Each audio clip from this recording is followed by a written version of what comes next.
Yo, what's up? I'm Xavier for food trip for today, guys. Magko-Korean barbecue na naman tayo. Alam nyo bang may bagong branch yung Seoulga Korean restaurant dito sa VP Plaza or the NCCC Plaza na ngayon. And this time, they're serving unlimited Korean barbecue na. Kung alam nyo yung Seoulga, guys, isa yan sa mga pinakaunang Korean restaurant dito. And dati na sila nagsaserve ng Korean barbecue. Pero dati kasi hindi siya unlimited and they serve good quality meat. So andito ako ngayon para sa kanilang grand opening at para i-try ang kanilang mga pagkain. So if ready ka na, check natin to.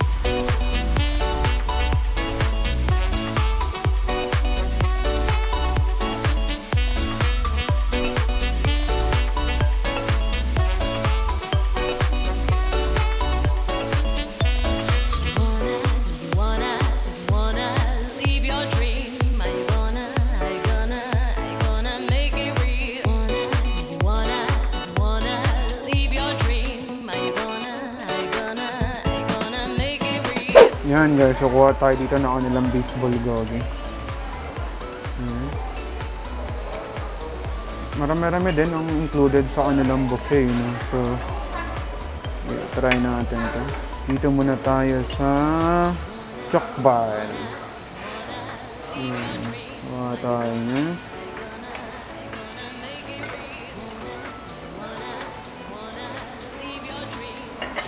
Then this one's chicken gangjung. Let's try this as well. So, thank you.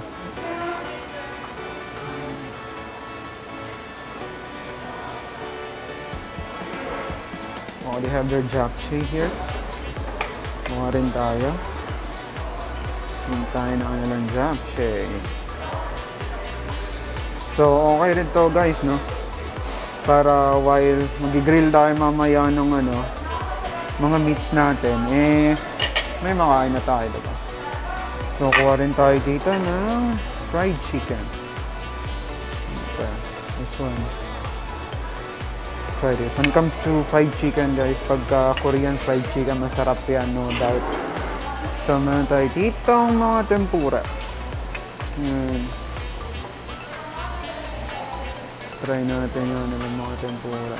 Meron ditong pancake. Kuha rin tayo nito. Just to try.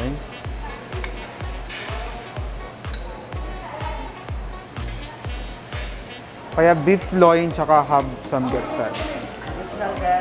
Tsaka beef loin. Anong order natin guys? Magpi-plain meats muna tayo. Kasi ganyan ginagawa natin pagka nagko-Korean barbecue. Plain meats muna para hindi magulo yung grill natin. Ayan, so finally guys, andito na tayo sa loob ng Seoulga Korean restaurant. Ay, inuna ko pa nga kumuha ng mga pagkain doon bago ako finally nakaupo dito sa table natin. So bago natin simulan ng ating Korean food trip for today, if you guys are new to my channel or haven't subscribed to my channel yet, please do. You're doing me a big favor by doing so. And also hit that notification bell so that you'll be always notified from all of my channel's activities. Tara at simulan na natin kaagad tong ating Korean food trip. And napakaraming gusto ko dito sa Seoulga Korean restaurant. First of all, they're using the charcoal grill. Second naman is yung buffet. Napakaraming food na pwede mong pagpipilian. So hindi ka magugutom habang inaantay maluto yung mga meats. Yung pangatlo naman is the place kasi napakalaki. It's really spacious. Hindi siya siksikan. Hindi ka mangangamoy usok dito, guys. Try natin ang ilang beef bulgogi.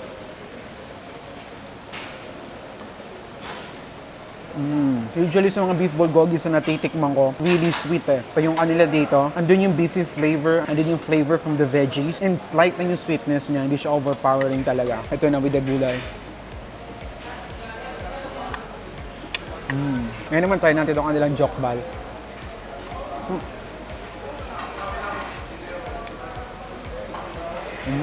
Subtle lang yung flavor niya. The porkiness is really amazing. And yung pork meat at saka yung skin is just so amazingly tender. So gawin natin, sausaw natin dito sa kanilang sesame oil and salt and pepper.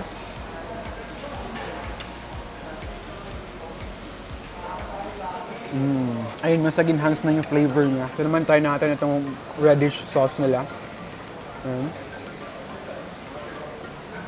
Samjang ata ito Let's try. Samjang nga. Kaya naman natin ang kanilang flavored chicken or flavored fried chicken. Nakalimutan ko sa anong pangalan nito Pero fried chicken siya na may flavored sauce. So, let's try it.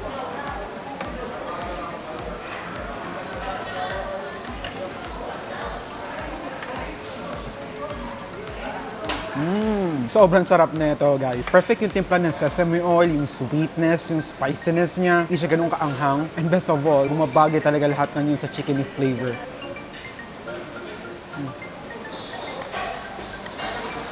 This one's really good. Japchae.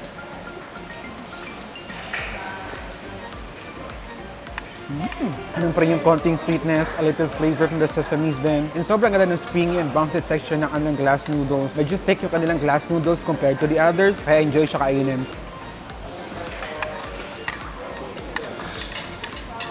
Second plate, yung kinuha natin kanina, meron tayo ditong fried chicken, meron dito tayong tempura, at saka yung kanilang pancake. Kaya natin kanilang fried chicken. Kagat pa tayo ng isa.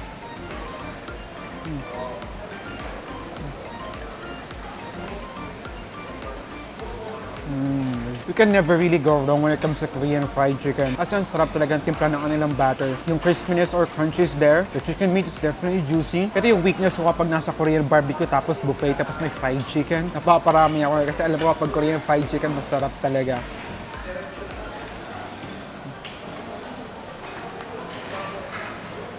Tempura try natin.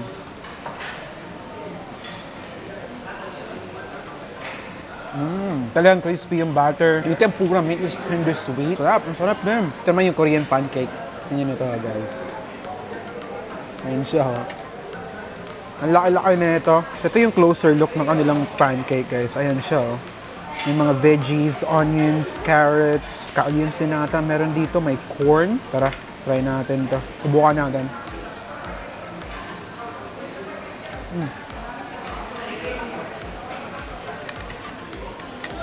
May nalalasahan akong seafoody flavor eh. Siguro may shrimp dito. Satisfying yung savory flavor niya. Masarap to with the samjang sauce. Sausaw natin. Ayan.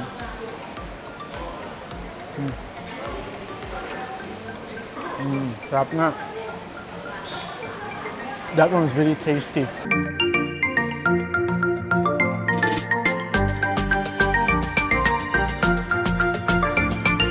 Yung sa luto natin plain meats, guys, meron tayo dito samgyeopsal or the pork belly, then yung beef nila. Ay nakapanganda ng kanilang meats dito, guys. Talagang marbled with fat yung kanilang mga meats. Kaya natin yung pork samgyeopsal. That bite is really juicy and so fatty. And talagang evident yung porkiness niya eh. Kaya natin dito sesame oil, tsaka salt and pepper.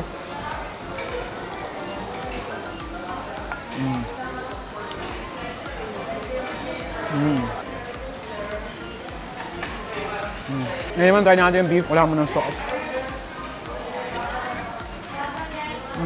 Ang sarap na kanilang beef dito. I mean, when a beef that's cooked in a charcoal grill and it's a good quality beef, that is just a heavenly sensation in your mouth. Yung beefy flavor is really satisfying. It's really fatty and I love it. And you will definitely fall in love with the amazing beefiness of this one. Now with the samjang sauce.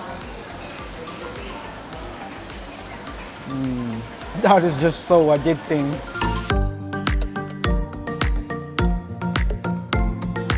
So yung jokbal pala, guys, may sarili siyang sauce. So binalikan ko at tikman natin ito with their sauce.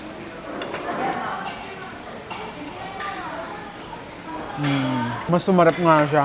Ang sarap na ito eh, itong jokbal. Parang kumain ng patatim. Alam niyo ba yung patatim, guys? Ganun alamot yung pork meat. Ano yung sauce niya nilagay ko. Ang sarap na ito. Try pa natin. This one will definitely be one of my favorites here. And speaking of favorites, isa sa mga nagustuhan ko dito, guys, meron silang tuna sashimi. And if you have been following my channel for long, alam niyo yung paborito ko yung tuna sashimi. So, serve natin sa soy sauce and the wasabi. Let's have a try.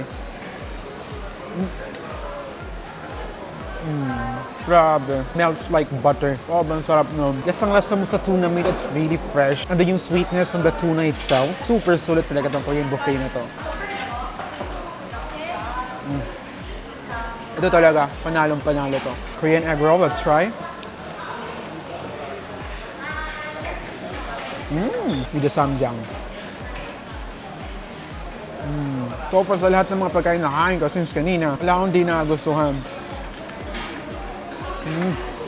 Before we continue with this video, I just want to give a huge shout out and give back my support to Ate Mochi My. So she's my friend and she's our cookie member. She's also a vlogger based in Japan and she does amazing photography on her vlogs, showing beautiful pictures of flowers in Japan and amazing tourist spots as well. So please check out Ate Mochi's YouTube channel as well. Now let's get back to this food trip.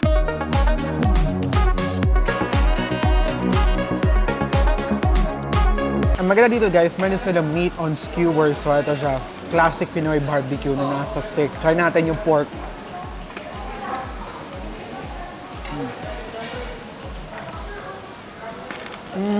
This one's really flavorful, grabe. Nasasabi mo talaga na noon sa meat yung kanyang marinade. It's savory and sweet. Ang sarap ng barbecue flavor. And nagdadagdag talaga ng flavor yung char element because of the charcoal grill. This one's awesome.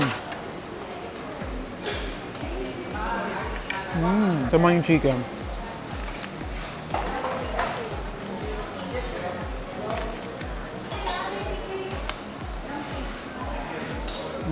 The chicken meat is out of this world tender. Di ko alam kung anong part ng chicken to pero napaakalambot niya. So juicy, rich with flavor as well from the marinade. Para kumain ng chicken dinasal eh.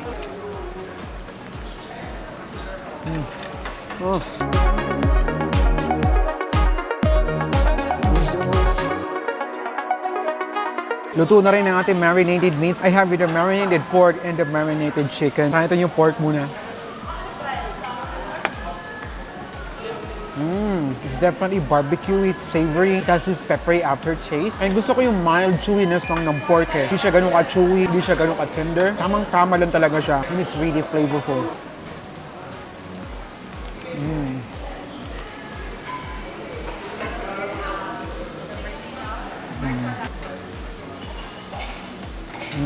Marinated chicken naman try natin.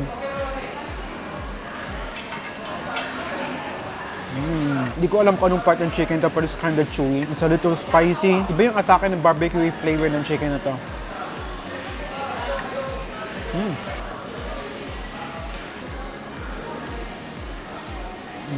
That is awesome. Grabe, busog na busog ako ngayon guys. Sa dami ng kinain ko doon sa Seoulga Korean Restaurant. Halos lahat talaga ng mga pagkain nila is masarap eh. To be honest, napakarami pang food and dishes na hindi ko pa natitikman doon. Meron pa silang make your own ramen. Meron pa mga tteokbokki. Meron pa mga fish cake. Mas marami pa talagang dishes na hindi ko natikman. Kasi yung mga nakuha kong pagkain is masarap talaga kaya na-focus na lang ako doon. Pero pinaka-paborito ko talaga sa radyo kanilang plain beef. Masarap din yung kanilang chicken and pork on skewers or on sticks. Yung kanilang jokbal guys, you must try that one as well. And of course, yung tuna sashimi, bias na talaga ako kapag may tuna sashimi matic sa akin, paborito ko talaga yan. Medyo may kamahalan nga lang talaga siya compared sa mga ibang Korean restaurants or Korean barbecue. Pero naman kasi quality talaga yung kanilang mga meats, napakaraming dishes sa kanilang buffet. Gaya na sabi ko, hindi ko natikman lahat. And yung kanilang customer service just top notch. So I would strongly recommend to you guys, puntahan din dito, bisitahan yung Seoulga Korean Restaurant. Meron silang branch dito sa loob ng NCCC VP, katabi lang ng Metrobank sa parking space. So if you have any suggestions for my next food destination, just drop it down in the comments below. I would definitely read all of it and make sure to visit all those places. So I hope you enjoyed this video. And this is me, Dave, and I'll see you in the next one. Wala akong kinain na, sa round 1 line, wala akong kinain na hindi masarap. Talagang binalikan niya pa yung kamote niya. Yung papaya. Sarap to, sa itong barbecue, no? Try natin yung pork. This one's marinated pork. This one's the marinated pork with the pork barbecue. Tignan niyo naman. Napakaganda.